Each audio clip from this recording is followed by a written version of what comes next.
1 year on the team, basically, which makes the Luka trade look even worse. It's hilarious. Hasn't been able to stay on the court for Dallas. Everyone thought Dallas could be in a bit of a win now situation within the next 2 years.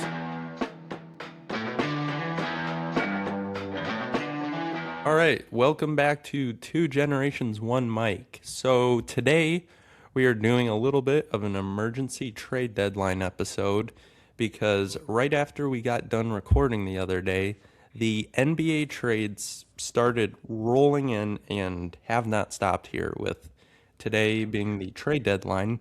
So we figured we had to do this because there's just so much to cover. So good to be with you, Pat, 2 days later here. Hi, bud. I know it's kind of exciting and fun. Our first emergency podcast Yeah. is what we're calling it. You know, something to just it's big enough that it warrants us, coming on and reviewing it. Yep, absolutely. So first though, Pat has another jersey on today, so we'll kick it off with that. Yep, we got to do that. We'll make it pretty quick. And I wanted to make it a jersey that kind of surrounded, the NBA and was involved in a trade. So, and in for you, an Arizona grad, Yep. national champion, Mike Bibby. Okay, so first of all, I remember when the Vancouver Grizzlies, were a new franchise when they started them back in the late 90s or mid 90s, whatever it was. And when these logos and jerseys first came out, everybody was like, "Oh my God, that is brutal." Compared to the old classic, we were just talking about like the Washington Bullets or whatever, or the Bulls that just says Bulls, something like that. It's just kind of crazy with all this stuff. Anyway, I think that like this jersey is one of those types of jerseys that has kind of the logo has since it's gone technically. I mean, the Vancouver Grizzlies don't exist, obviously, and it's like now become like a cult classic. It's kind of one of those jerseys For sure. and logos that people actually love to see. So anyway, real quick, let me give you just some quick information about Mike Bibby. He was born in 1978 in Cherry Hill, New Jersey. At some point, he moved to Phoenix because he went to high school in Phoenix, and then he ended up going to college at Arizona from 96 to 98. Won the national champion. Actually, he was the freshman Pac-10. It was the Pac-10 back then. Player of the year in 96, and then, or excuse me, 97, and then they won the national championship in 97. He had a fellow guard named Miles Simon that was actually the most outstanding player of the NCAA tournament that year. And just a side note, Ben, there was a player also on that team named Bennett Davidson, and he actually played for Bob Burton at West Valley Really? Junior College in the Bay Area. Yeah, Bob Burton That's is funny. a family friend of ours, and so anyway, that was kind of cool. So he was in the 1998 NBA draft. So he was also, side note, Pac-10 Player of the Year in 98. Then he was in the 1998 NBA draft, went in the first round, second overall pick to Vancouver. Played for Vancouver from 98 to 01, played for the Kings from 01 to 08. That is when the Kings were kind of in their heyday, what we were talking about in the last episode, when they made their big run and got into the Western Conference Finals multiple times against the Lakers and were really, really good. Then he had 08 to 11. He was with the Hawks. 2011 traded to the Wizards. 11 also in that year went to the Heat. 11-12 he played for the Knicks, and then he retired from playing. He's since gone into coaching. He did some high school coaching at his alma mater, which was in Phoenix, a high school called Shadow Mountain. He is now currently the head coach for the Sacramento State Hornets college basketball team. So that's kind of interesting. But in essence of what we're talking about, the trade deadline, NBA trade, he was involved in a pretty big trade in 2001 where Vancouver sent Bibby and a guy by the name of Brent Price to the Sacramento Kings, and the Kings sent them Nick Anderson and Jason Williams. And then that was when Vancouver was then making its move from Vancouver. The Grizzlies were making their move from Vancouver to Memphis. So in honor of the trade deadline, you got Mike Bibby, also in honor of Arizona. So there you go. Bear down. Yeah, and then that's awesome. And like you were saying about the jerseys, they're so cool that now the Memphis Grizzlies has started breaking them out a couple times a year, just because people love them so much. I agree. Yeah, they're awesome. So cool.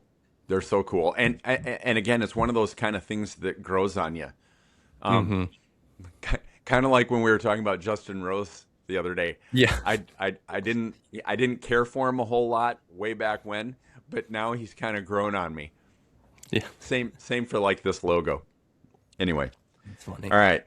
Kicking it off. Yes.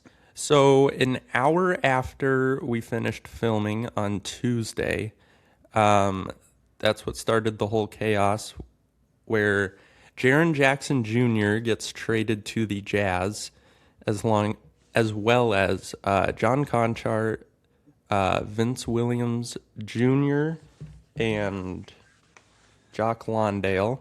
And then the Grizzlies received Walter Clayton Jr., Kyle Anderson, Taylor Hendricks, Georges Niang, and 3 first-round picks. So with this trade, the Grizzlies are obviously going into a full rebuild. Within the past 6 months, they've traded away Jaren Jackson as well as Desmond Bane. And now over the next 7 seasons, they're tied for second most in first-round picks with, I believe it's 11. So full rebuild. I've been hearing, though, there is no market for Ja Morant, and they would not get much. That's interesting. I was just going to ask you what your thoughts were on that. It's just crazy to think about because if we look back 3 years ago when the Grizzlies finished second in the West, Ja was awesome. It was that big 3 that led them there. Just saying that the other 2, Jaren Jackson and Desmond Bane, had significantly more value than Ja Morant on the trade market. If you would have told anyone that 3 years ago, they would have called you crazy. So yeah, this is just really interesting to see. And I was not expecting the Jazz to make a win-now move here. But for the future, I do like it. You have a big 3 of Keontae George, who has a really good shot at winning Most Improved Player this year, was an all-star snub. Lauri Markkanen has been very good for the Jazz the past 3 seasons. You get a rotation guy in Vince Williams Jr. You have Walker Kessler at center, who pairs perfectly with Jaren Jackson Jr., being that Jaren Jackson Jr. needs a big center next to him. He's not a good rebounder, but great defender, can guard 1 through 5. So this is an interesting move going forward for the Jazz in a loaded West. Their season's a little bit over now, just being 15-35, probably no coming back from that. But for the future, I do like it. And it obviously depends on the development of Cody Williams and Ace Bailey as well. I think that's going to play a big role in how the Jazz do going forward. But a big swing for the Jazz here. Yeah. I mean, that's, yeah. I mean, you're the one that knows this way better than I do. And, I love just seeing trades. I like seeing people moving around. I just think they're fun. Yeah. I mean, Jaren Jackson Jr., this is a big move. Former Defensive Player of the Year here 2 years ago. Yeah. And tell me what you think about, also for a team stockpiling stockpiling first and second round picks and what that can do. The Celtics were in that position however many years ago, and now look how it's panned out for them, over time. Same with Oklahoma City. They stockpiled tons of picks, as a fan base, you have to prep your fan base well, because you're going to have a little bit of a lull for a number of years till not only you get to start using those picks, but then as those picks start to develop. But then now look what you've got. I mean, the Celtics have had a great run over the last 5 years. It looks like Oklahoma City's entering a great run for the next handful of years. Talk a little bit about what that might do for Memphis. Yeah, it's awesome to have a ton of picks like this because you can build a team going forward, but it's more about using them right. Because if you if your scouting department and front office makes the right picks, then you do end up in a situation like Boston or OKC. But if you don't use them right, now you take a look at the Wizards, who we'll get to later. They've done the same thing. They traded away guys like Beal and John Wall in the past couple of years, and they've made a decent amount of first round selections. And it's a little too early to tell, but I don't know if they have a guy yet. So it's about using them right. So it's one of those things where Right. time will tell, and the And fan base just has to hang in there.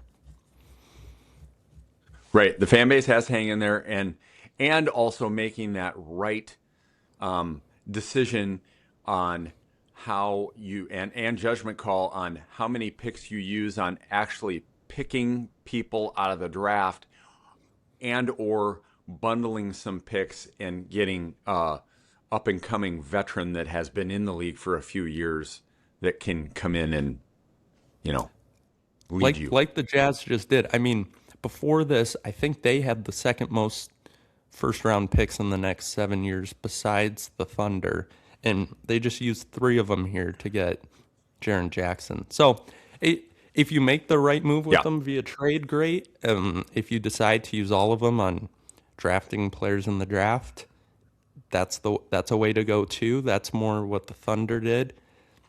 Yeah, you have to be smart and use them right because they're a great asset, but they're not a guaranteed asset. Right, right. That's the key, and you see across all sports, Yep. NBA, NFL, MLB, NHL. You see it in all of them. All right, moving on. What's your next big move that's been made in the last 48 hours?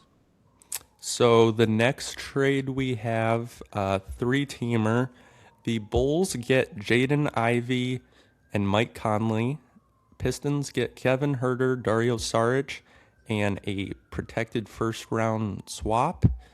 And then the Timberwolves did not receive anything in this trade, but this created a $28 million trade exception. This I thought was really interesting because when they were discussing this deal, reports were saying that they could have gotten Coby White if they wanted to.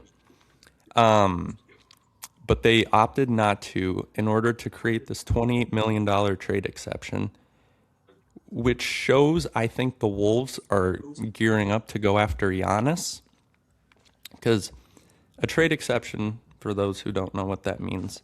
So let's say they trade for Giannis, whose contract is, let's call it an even 50 million.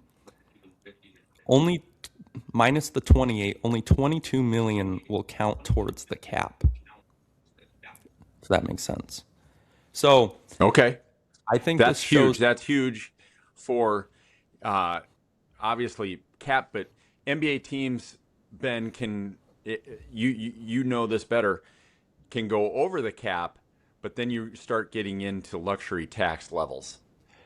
And this is big for the Timberwolves because they do already have a high salary and are in that tax. So this trade exception is massive. And Bobby Marks reported that this is the single largest trade exception made in one trade in NBA history. So this is a big deal Wow. for the Wolves. Wow. Yeah. Wow. And looking at the other Well, side, the next Bulls. few hours we're obviously doing. Yeah. Go ahead.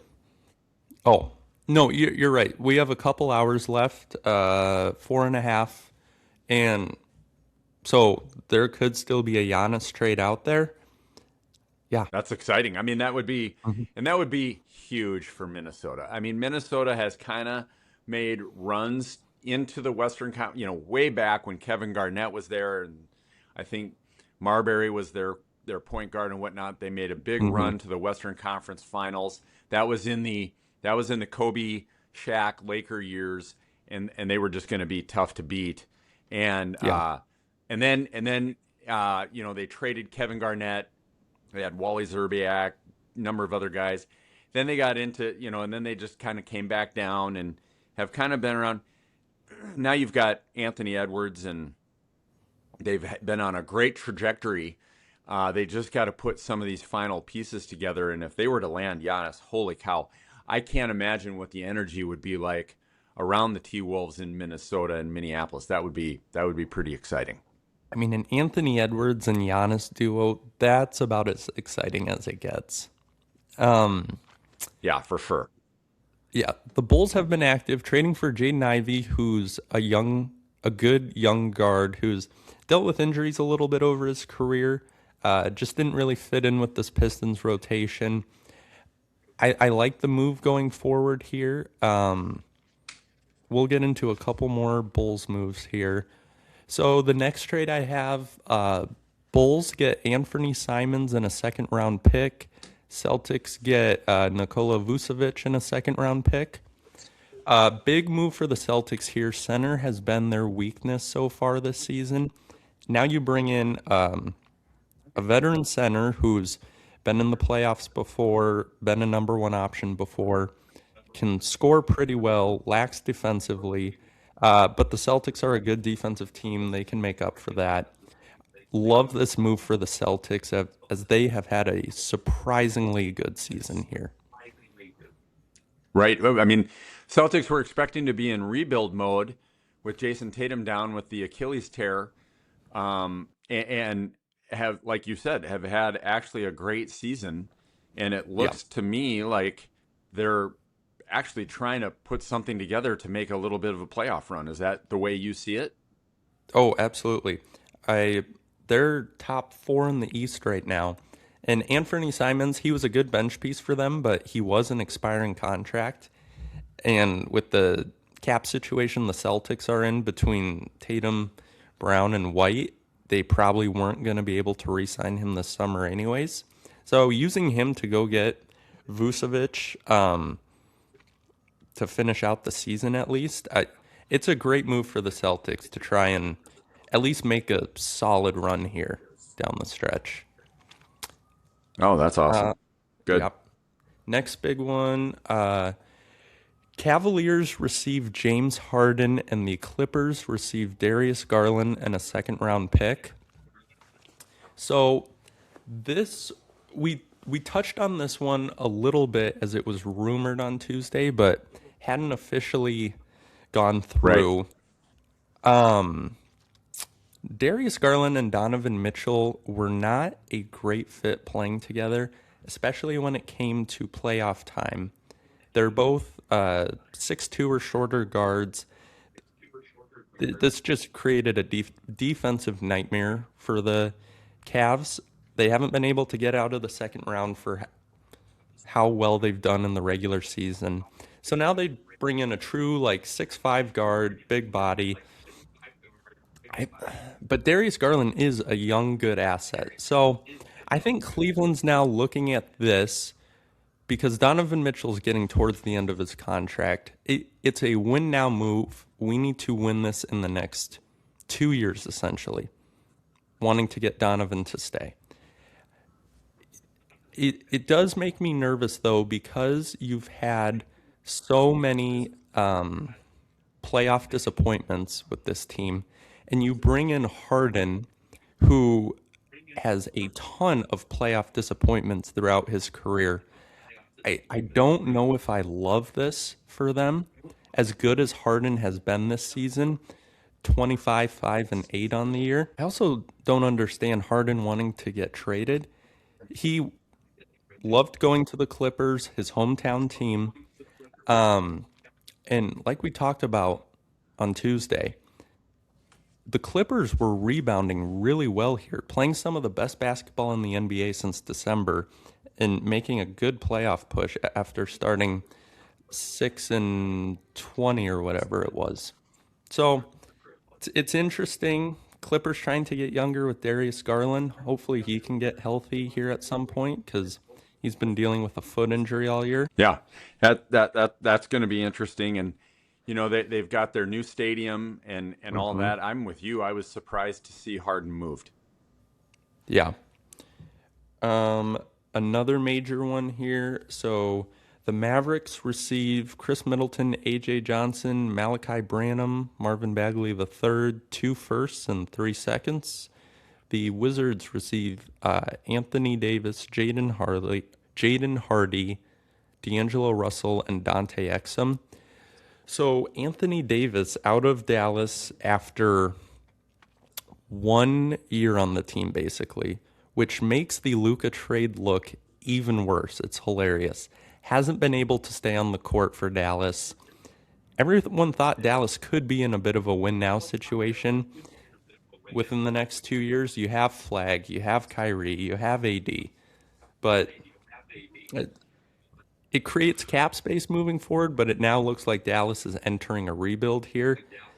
Um, I don't mind this trade for the Wizards because, like we've talked about in past episodes after the Trae Young trade, they need to lose this year in order to keep their pick in the top 8, or else they lose it. So, Anthony Davis going to a place where the team tells him, hey, sit down, get healthy. You're essentially not going to play this year. I think that's great for him. And the Wizards Yeah, didn't really have to sacrifice any of their good young players like a Bub Carrington, a Trey Johnson, a Keyshawn George, and Alex Sarr. So even though they did trade a lot of picks, they already have the young guys on their team. So and then you pair Anthony Davis next year with Trey Young. I love this move for the Wizards. I think it's a lower risk, high reward move. yeah. Is that Chris Middleton that was in Milwaukee a few years ago when they won the NBA Championship. championship? Yep. Yeah, he's kind of Okay. jumped around, but older, but still a solid player. Yeah. Great. Well, he was a key piece in that Bucks team that Yes. won the Yeah. championship. No, he was awesome then. Yeah. Awesome. Um, the All right. What else have you Thunder got? Thunder receive Jared McCain. The Sixers receive Houston's 2026 first round pick as well as 3 seconds. Uh, Once again, great move by the Thunder. Sam Presti is the best GM in college or the NBA. He so this for even though it is a first round pick, it's Houston's for this year. Houston being a championship contender, this pick will probably fall somewhere between 20 and 30. So not a super valuable first, and then 3 seconds, which does not matter to the Thunder. The Thunder have more seconds than they know what to do with. And the Thunder are about to enter an interesting cap situation here because you have the Jalen Williams, the Chet Holmgren, and the Shai Gilgeous-Alexander extensions that are about to kick in here within the next 2 years. So this will put them very close to the cap. Well, over the cap, close to the apron.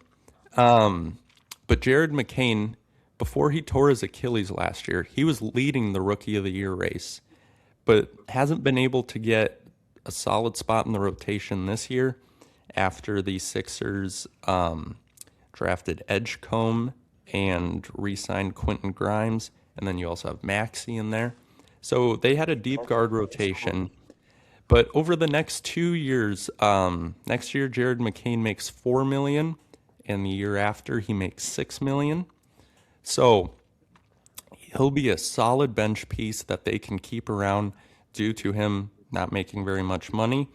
And this makes some of their other guys on the bench, like Isaiah Joe, Aaron Wiggins, more expendable as they try to avoid that apron. So great move by the Thunder. Don't love this move by the Sixers. I don't understand why they felt the need to move off McCain so quick. due to him being not a huge cap issue, and just keep let him developing. He's been in the league for a year and a half now. They could have had time to let him develop and either have him become a key contributor, or get a better return for him in the future. So, a little bit questionable by the Sixers. Yeah. Yeah. All right. What else have you got?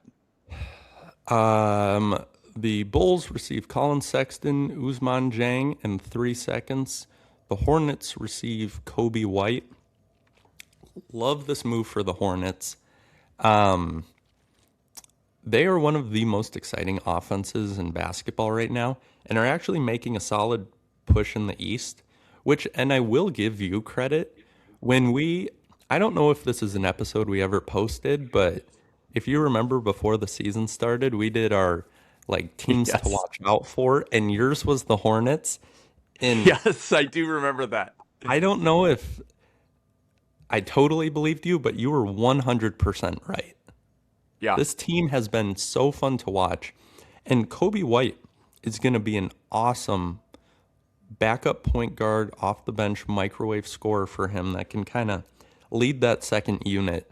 So Hornets making a win now move that I really like. You don't have to give up any firsts here in the future. Basically an upgrade over Colin Sexton. So good move. And I understand why the Bulls had to do it. Coby White's not a piece going forward. Their guard rotation up to that point was an absolute logjam with the trades they've been making, getting Ivy and Simons. So just too many guards. You get a decent haul back for him. I thought you could have probably gotten a first, but great move by the Hornets. Yeah. Good.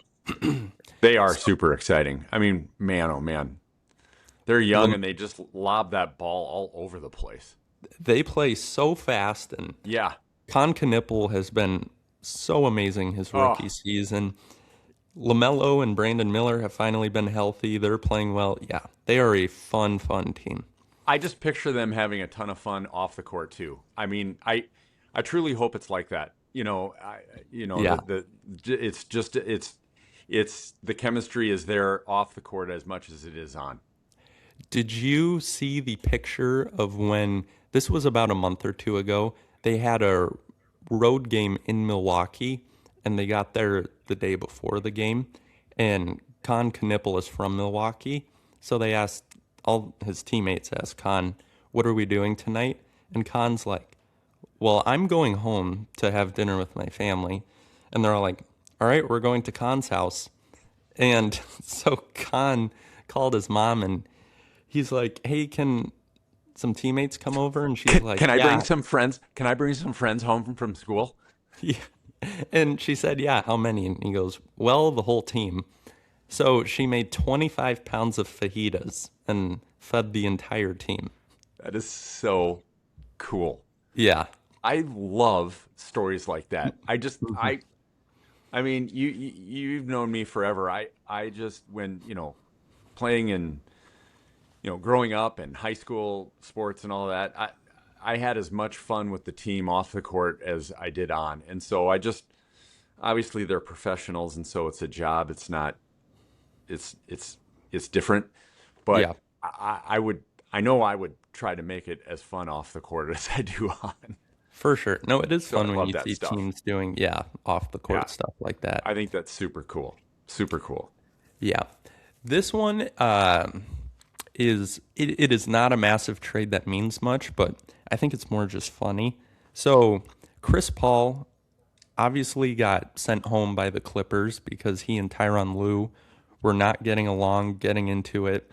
But they never waived him, so they've been trying to help find a trade partner. So Chris Paul goes to the Raptors. The Clippers receive OG Abaji and a second round pick, and the Nets receive cash. So after this trade, I was texting with Joey, and texted him. I'm like, if you are Chris Paul and it is your last season in the NBA, I would tell the Raptors, heck no, I am not moving to Toronto. You either waive me or I'm retiring. And Yeah, then yeah. Shams posted a couple minutes later that the Raptors are not requiring Chris Paul to come to Toronto and report. They're gonna look for another trade or come the trade deadline, probably either waive or buy him out. So I just thought that was funny. Like, oh, asking a 40-year-old guy to move up to Toronto in his last season, it's got to be brutal. That would be brutal. That'd be totally brutal. All right, next trade. Jazz receive Lonzo Ball in 2 seconds. Hawks receive Jock Landale, and the Cavs basically just save money by getting Lonzo Ball off the picks. And Shams also reported that the Jazz will be waiving Lonzo Ball. So Lonzo Ball will be a free agent that can sign with whoever. Super disappointing year for him in Cleveland. They expected him to be a solid backup point guard, played defense on any 1 through 3, which is what they needed. Hit some threes off the bench, do some playmaking. He has not looked the same this year. Eventually fell out of the rotation. So, but Cleveland did bring in Keon Ellis to replace him in that role. So it's a good move by Cleveland. Cleveland has the most expensive roster in the NBA, so clear up the books a little bit to help with that Harden trade and whatnot. Yeah. Small trade here. Hornets receive Tyus Jones in 2 seconds. Magic receive Cash. Tyus Jones, another disappointing backup point guard. Hornets basically make this trade because they have the cap space to do it, and you get 2 seconds out of the deal. So solid move by the Hornets and Magic. You get Jones off your books with the emergence of Anthony Black, and you already have Jalen Suggs. So I understand it. The next, Is that it? yes, Is that the Tyus Jones from the T-Wolves a few years ago? yes, yep. And he won that national championship with Duke Yeah. on the Yeah. 14-15 season. Yes, that's Yep. him. Okay. All right, cool. Next, so last night we had a big 3-teamer. So the Warriors get Kristaps Porzingis and a second rounder. The Hawks get Jonathan Kuminga and Buddy Hield. The Raptors get Trace Jackson Davis. So Jonathan Kuminga, former lottery pick for the Warriors, he and Steve Kerr have just never been able to figure it out. What am I trying to say here? He's shown Well, and then there was flashes. all the contract stuff over the offseason last year, right? Yep, contract stuff. No one gave him a solid qualifying offer, so he ended up signing a 2-year deal with the Warriors to come back. He had an awesome playoff series against the Wolves when Steph was out last season. Averaged 28 a game that series, but has just never really fit into this Warriors roster, and to the point where he's fallen out of the rotation this season. And Kristaps, when he plays, he's great, but he's also dealt with this, I forget the name of it off the top of my head, but this weird illness that'll keep him out for 2 weeks at a time, as well as leg issues, which he's always kind of had throughout his career, being as big as he is. So Yeah, and it was too bad. It goes back to when he burst on the scene with the Knicks way back. His first team, and he tore his ACL, and it's just never been perfect. But when he was with the Celtics a few years ago, and they made their big push, for those couple years, he was a key piece. yeah, for their finals in 24, that he Yep. did not, I believe he only played 1 game in the finals, but during that regular season and in the playoffs before the finals, yes, he was huge for that team. Huge, huge. So, I mean, this takes the Warriors out of the Giannis sweepstakes because I think Kuminga would have had to been a part of that trade. So the Warriors, if they can get Porzingis back on the court, this fixes their center needs because that's been probably the biggest weakness in their on their roster for the past 5 years now. They've just never been able to get a solid center in there since the James Wiseman draft pick failed. Little bit of a nothing trade. Knicks get Dalen Terry. Bulls get Goshan Yabusele. Dalen Terry, former first round pick, University of Arizona when I was there, has never really been able to figure it out and get a solid spot in the Bulls rotation. And then Yabusele had an awesome year last year for the Sixers, coming off the bench and starting a couple games. Very disappointing for the Knicks this year. So they flipped those two around. I don't think that's going to amount to much for either side. And then the trade that happened right before we started filming here. Wait, sorry, Shams is posting right now. Okay, so Shams just posted another trade here. The Lakers are trading Gabe Vincent and a 2032 second round pick to the Atlanta Hawks for Luke Kennard, which love that for the Lakers. Gets them a good 3-point shooter. Shooting has been the Lakers' weakness here. Gabe Vincent has been pretty disappointing ever since he's been on the Lakers. So, as a Lakers fan, love that. Awesome trade. Oh, and I think it's funny when you're talking about picks that are 6 years away. Yeah. And it is funny, though, because it feels like forever away. But when they actually get there, it's far enough away where that team might be bad now, and they turn out to be awesome. Yeah, right. I mean, well, and it also shows how far out the Lakers are having to use picks because they don't, correct me if I'm wrong, they don't have a whole lot of picks in the next few years to be able to use in deals, right? not a ton. I mean, so you get to use your picks up to 7 years out, and I want to say they have 3 first rounders available to them. Maybe Oh, maybe okay. less. Yeah, something like Yeah. that. Um, Yeah. and then the last one here, Wolves get Dosunmu from the Bulls. Hasn't been reported what the Bulls get back yet. Um, Good off the bench player for the Wolves. Wolves need help in that guard spot. So AO having a very good year off the bench for the Bulls. I think he'll be a key contributor here. Yeah, so that that wraps it up for trades so far. Did you have a Wow. favorite trade for a Crazy. team? You mean that's already taken place and how I feel about him? Yeah, like one that stuck out to you that you like a lot for a team. Oh, well, I think I, for some reason, Kristaps has always been a guy that I like. I mean, I like how, he's kind of smooth on the court. I don't know. I don't know why. I just always kind of do.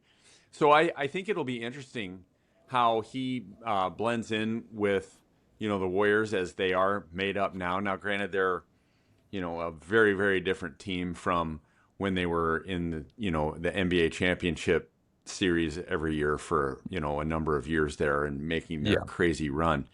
And obviously those guys have gotten old and it's not the same, but they're still very relevant. And so I'm interested to see how he blends in with that team. That'll be interesting. I also am interested to watch how the Bucks not only finish out this season, but go into the future if they don't move Giannis, which if I were to guess, I think at this point he won't be moved, but Hmm. unless the T-Wolves can put something together. Just from all of the chatter, I mean, I was just sitting here looking at, the phone like you to see if anything came up while we were on right now. And Yeah. it is very apparent that the Bucks do not feel any. I don't feel like the Bucks, from what I've read, feel any sort of pressure to move him. And whether that's because Giannis isn't putting it on them, or they are just comfortable keeping him there, or whatever the case may be. So I don't know. I don't feel any heat coming from that one. Yeah. And then the second part of the Dosunmu trade I just mentioned. So Minnesota is giving the Bulls Rob Dillingham, Leonard Miller, and 4 second-round picks. So Wow. That's a lot to give up, because Rob Dillingham, so the Wolves drafted him 8th overall last season, and they traded up big time with the Spurs to get him. They gave up a 2031 unprotected first-round pick to move up to get Rob Dillingham. And that, with the way the Wolves are constructed right now, I mean, that's 5 years out. That can be a very valuable pick if the Wolves happen to have a bad year that year. I'm Right. just surprised to see them giving up on Rob Dillingham this quick. Yes, he hasn't cracked the rotation yet, but I mean, the kid's 20 years old. There was time to develop him. Then again, the Wolves are trying to win now with the moves they're making. So I don't know. Hopefully, Rob Dillingham can figure it out in Chicago. That's a little more of a losing situation, but could get more minutes and more development. But Right. yeah, Wolves going all in here. Yeah. Well, that's good. I mean, if they were able to pull off Giannis in the next 4 hours, that would be crazy. Insane. Yeah. But no, I agree. I'd call it unlikely, but a trade like that you more see in the offseason. But then again, Luka was traded in the middle of the night last trade deadline, so you never know. Right. Yeah.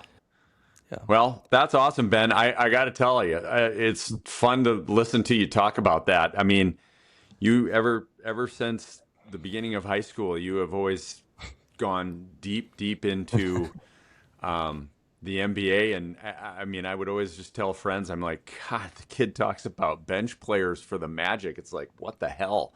And so I love it. I love listening to you talk about it. Thank you. Yeah, no, it's fun. All right, so that'll do it for the trade deadline. We're done filming here with about 4 hours left to go, so we'll see if Giannis gets moved or any other somewhat major trades happen. Next week, though, we will be back with our normal schedule. We'll have Super Bowl results and our analysis, college basketball upsets and big games over the weekend, some golf stuff. So should be a good episode next Wednesday. Yeah, big time waste management this weekend. Yes, it's always the most rowdy golf tournament of the season on the PGA Tour. So we'll see what happens there. Yep, awesome. I know everyone's waiting with bated breath on that one. Yeah. All right, good to be with you, Pat. I'll see you next week. Awesome. Love you tons, bud. Love you.